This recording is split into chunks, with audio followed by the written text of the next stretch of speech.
नमस्कार, मी धनंजय सानपदे ॲग्रोवन शोमध्ये तुमचं स्वागत. देशात विविध क्षेत्रामध्ये AI अर्थात कृत्रिम बुद्धिमत्तेचा वापर मोठ्या प्रमाणात सुरू झालेला आहे. या AIमुळं भविष्यात अनेक क्रांती घडून येतील आणि अनेक बदल हे घडवले जातील अशा प्रकारची भाकीतं सध्या वर्तवली जात आहेत. यामध्ये अर्थातच कृषी क्षेत्रसुद्धा मागे नाही आहे. या कृषी क्षेत्रात सुद्धा मोठ्या प्रमाणात AIचा वापर करून शेतीतली अरिष्ट दूर करण्याचा प्रयत्न हा केला जातोय.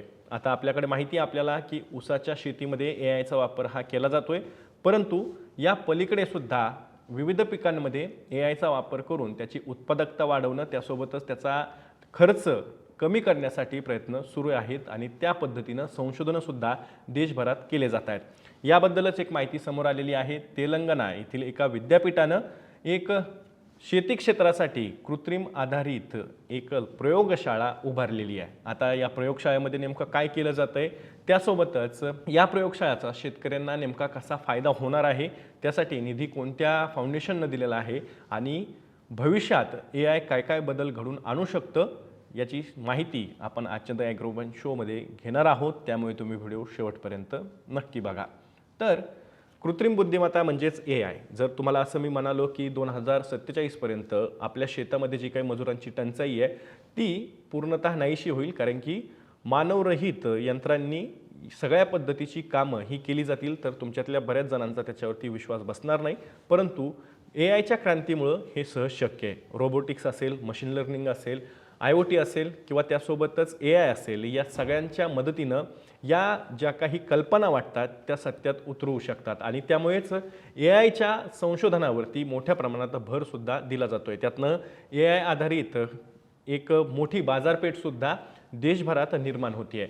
युरोपियन देशांमध्ये मोठ्या प्रमाणात AIचा वापर हा सुरू झालेला आहे, परंतु त्या भागामध्ये म्हणजेच युरोपियन देशांमध्ये जमिनीचं क्षेत्र हे मोठं आहे आणि त्यामुळे तिथे सोयीस्कर पद्धतीनं त्या यंत्रांची निर्मितीही केली जाते. परंतु आपल्याकडे मोठ्या प्रमाणात अल्पभूधारक शेतकरी आहेत, ज्यांची शेती ही 2.5 एकरपेक्षाही कमी आहे. अशा शेतकऱ्यांची संख्या जास्त आहे आणि त्यामुळे या वर्गाला समोर ठेवून AIचं जे काही तंत्रज्ञान आहे ते विकसित करणं सुद्धा गरजेचं आहे. आणि याच सगळ्या धर्तीवरती, याच पार्श्वभूमीवरती तेलंगणामधील प्राध्यापक जयशंकर तेलंगणा कृषी विद्यापीठानं देशातील पहिली एक प्रयोगशाळा शेती क्षेत्रातील कृत्रिम बुद्धिमत्तेसाठी उभारलेली आहे. आता या प्रयोगशाळेमध्ये नेमकं काय केलं जातंय आणि काय करण्यात येणार आहे तर त्याबद्दलही थोडक्यात समजून घेण्याचा प्रयत्न करूयात. याच प्रयोगशाळेबद्दल बोलताना या प्रयोगशाळेच्या उद्घाटनाच्या प्रसंगी या विद्यापीठाचे कुलगुरू प्राध्यापक अल्लादास जनय्या यांनी सांगितलं की शेतीचं भविष्य मोठ्या प्रमाणात कृत्रिम बुद्धिमत्तेवर आधारित तंत्रज्ञानावर अवलंबून असेल. 2030-35 पर्यंत राज्यात शेती क्षेत्रात रोबोट्स, ड्रोन, मानवरहित ट्रॅक्टर आणि सेन्सरचा मोठ्या प्रमाणावर वापर होईल, असं सुद्धा जनय्या यांनी सांगितलेलं आहे.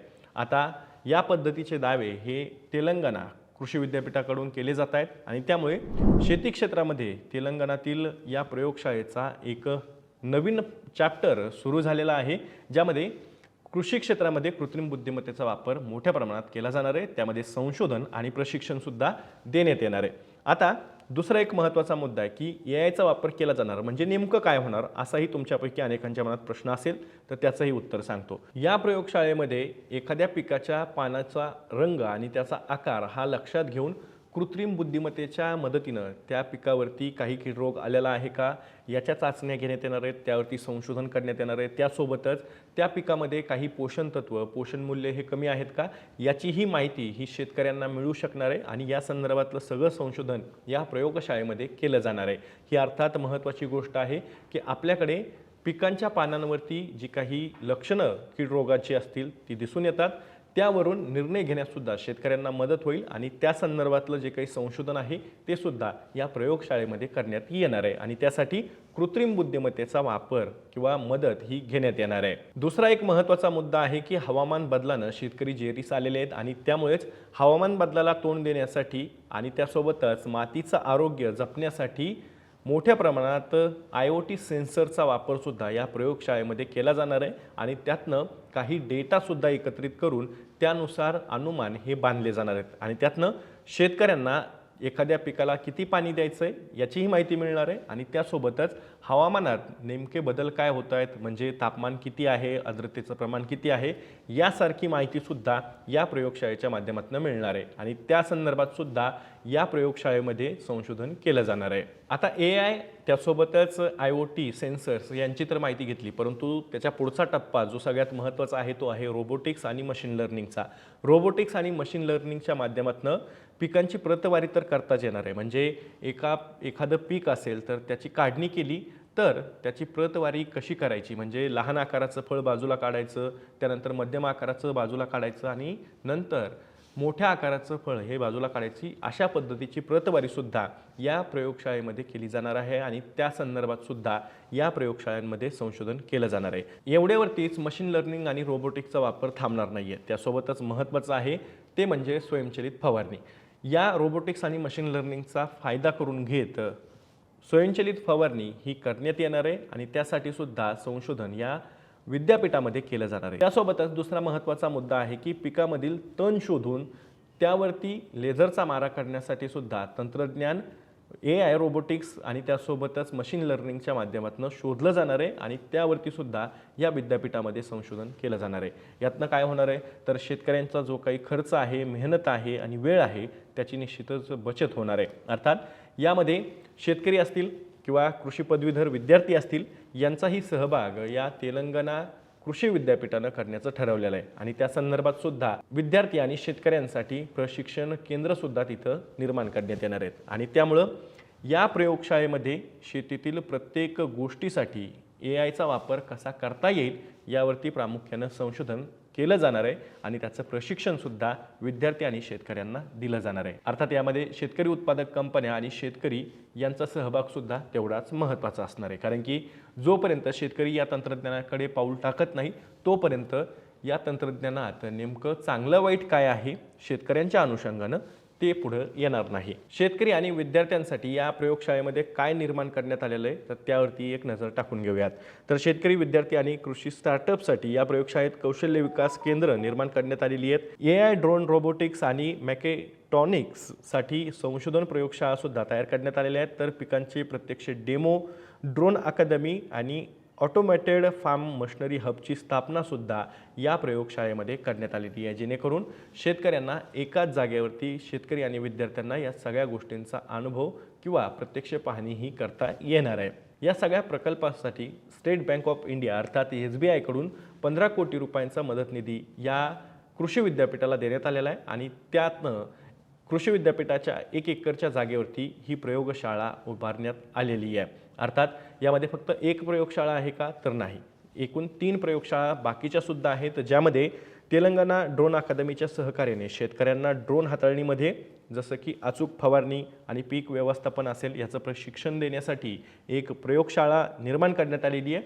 तर वेमुलवाडा येथील दुसऱ्या प्रयोगशाळेनं स्मार्ट शेती उपायांचे प्रायोगिक तत्वावरती काम करण्यासुद्धा सुरुवात केलेली आहे. त्यासोबतच सेन्सर आधारित माती परीक्षण आणि मातीच्या आरोग्याचे निर्णय घेण्यासाठी सुद्धा प्रशिक्षण या प्रयोगशाळेमधून देण्यात येत आहे. तर जर्मनीच्या आर्थिक आणि तांत्रिक मदतीनं कीटक त्यासोबतच पाणी व्यवस्थापनासाठी रिअल टाईम अलर्ट सिस्टम विकसित करण्याचं काम तिसऱ्या प्रयोगशाळेमध्ये सध्या सुरू आहे. तर एकूणच देशातील पहिली AI आधारित कृषी क्षेत्रासाठी वाहिलेली प्रयोगशाळा तेलंगणा येथील प्राध्यापक जयशंकर तेलंगणा कृषी विद्यापीठानं स्थापन केलेली आहे आणि त्यामुळं आता कृषी क्षेत्रात सुद्धा मोठ्या प्रमाणात AIचा वापर प्रत्यक्ष पद्धतीनं केला जाईल आणि त्याचा फायदाही शेतकऱ्यांना होईल, अशा प्रकारचा दावा विद्यापीठाकडून करण्यात येतोय. अर्थात हे पहिलं विद्यापीठ आहे देशातलं, असा त्यांचा दावासुद्धा आहे.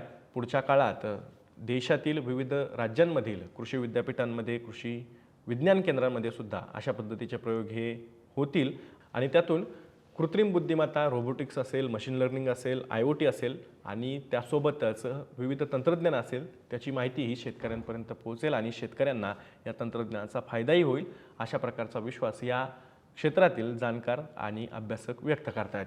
आता या सगळ्याबद्दल तुम्हाला काय वाटतंय? तुम्ही AI तंत्रज्ञानाचा वापर करण्यासाठी उत्सुक आहात का? तुम्हाला त्याच्याबद्दल काही कुतूहल आहे का? कमेंट बॉक्समध्ये हो म्हणून हो असेल तर हो नक्की सांगा, नाही असेल तर नाही नक्की सांगा. मी दररोज संध्याकाळी 6 वाजता ॲग्रोवनच्या यूट्यूब चॅनलवर शेती आणि शेतकऱ्यांच्या हिताचे मुद्दे घेऊन येत असतो. त्यामुळे तुम्ही अजूनही ॲग्रोवनच्या यूट्यूब चॅनलला सबस्क्राईब केलं नसेल तर लगेच सबस्क्राईब करा. ऊस शेतीमध्ये एआयचा प्रयोग कसा केला जातोय याबद्दलही ॲग्रोवननं एक ग्राउंड रिपोर्ट केलेला आहे. त्याची लिंक ही डिस्क्रिप्शन बॉक्समध्ये दिलेली आहे. मी तुर्तास या माहितीसोबत इथेच थांबतोय. आपण पुन्हा भेटूया. हा व्हिडिओ जास्तीत जास्त शेतकऱ्यांपर्यंत पाठवण्यासाठी जास्तीत जास्त लाईक आणि शेअर करा. आपण पुन्हा भेटू. तोवर तुम्ही तुमची आणि तुमच्या जवळच्या माणसांची काळजी घ्या.